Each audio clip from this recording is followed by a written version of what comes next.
एक समय की बात है, भगवान श्री हरि वैकुंठ लोक में माता लक्ष्मी के साथ विराजमान थे।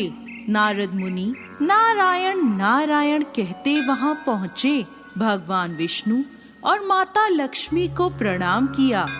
भगवान विष्णु ने नारद मुनि को बैठने के लिए आसन दिया।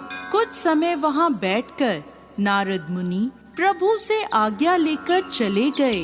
नारद मुनि के जाने के बाद भगवान नारायण ने माता लक्ष्मी से कहा, देवी, जिस स्थान पर नारद मुनि विराजमान थे उस स्थान को गोबर से लीप कर शुद्ध कर दो। जब भगवान विष्णु माता लक्ष्मी से ऐसा कह रहे थे, तभी नारद मुनि किसी कारणवश फिर वहां आए और उन्होंने ये बात सुन ली। इसे सुनकर नारद मुनि को बहुत दुख हुआ और उन्होंने भगवान विष्णु से ऐसा कहने का कारण पूछा। तब भगवान विष्णु बोले, नारद जी, आप मेरे द्वारा दिए गए सम्मान के अधिकारी हैं, लेकिन धर्म शास्त्रों के अनुसार जिस स्थान पर कोई निगुरु बैठता हो वो स्थान अपवित्र हो जाता है और उस स्थान को गोबर से लीप कर शुद्ध किया जाता है। नारद जी, आप निगुरु हो, अर्थात आपका कोई गुरु नहीं है।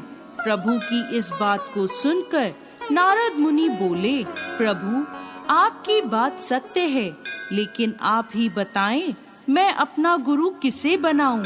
ये सुन विष्णु भगवान बोले, हे नारद मुनि, आप इस समय पृथ्वी लोक पर जाएं और वहां सर्वप्रथम जो भी आपको मिले उसे आप गुरु धारण कर लें। नारद मुनि बोले, जो आज्ञा। ऐसा कहकर नारद मुनि पृथ्वी लोक पर पहुँचे।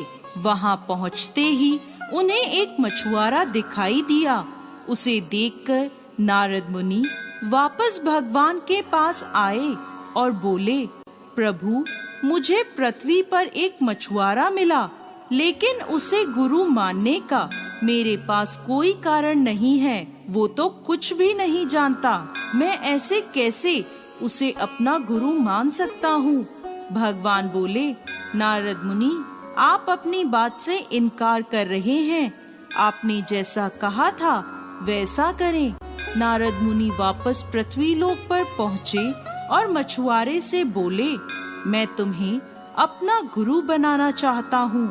मछुआरा बोला, कहाँ आप देव ऋषि और कहाँ मैं मछलियाँ पकड़ने वाला? मैं आपका गुरु कैसे बन सकता हूँ? नारद मुनि के समझाने पर वो मान गया।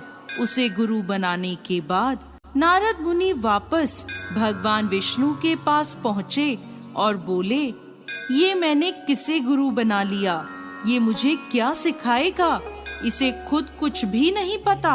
नारद मुनि की बात सुन भगवान विष्णु क्रोधित हुए और बोले, नारद जी, गुरु की निंदा करना घोर अपराध है।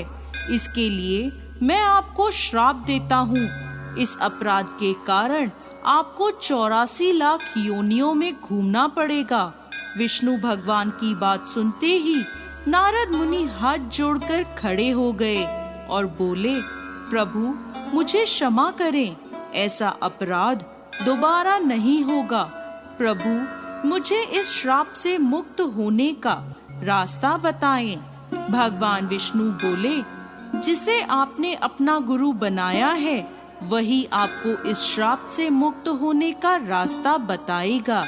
नारद मुनि अपने गुरु मछुआरे के पास पहुँचे और उसे जाकर सारी बात बताई और बोले, अब आप ही मुझे इस श्राप से बचने का मार्ग बताएं।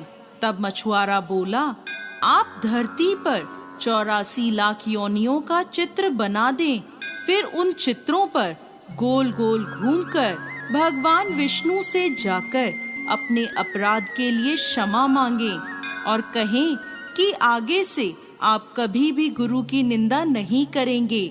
नारद मुनि ने ऐसा ही किया। फिर वह वैकुंठ लोक भगवान विष्णु के पास पहुँचे और उन्हें सारी बात बताई। तब भगवान विष्णु बोले, देखा नारद मुनि, गुरु की महिमा गुरु ने आपको मेरे श्राप से मुक्त कर दिया।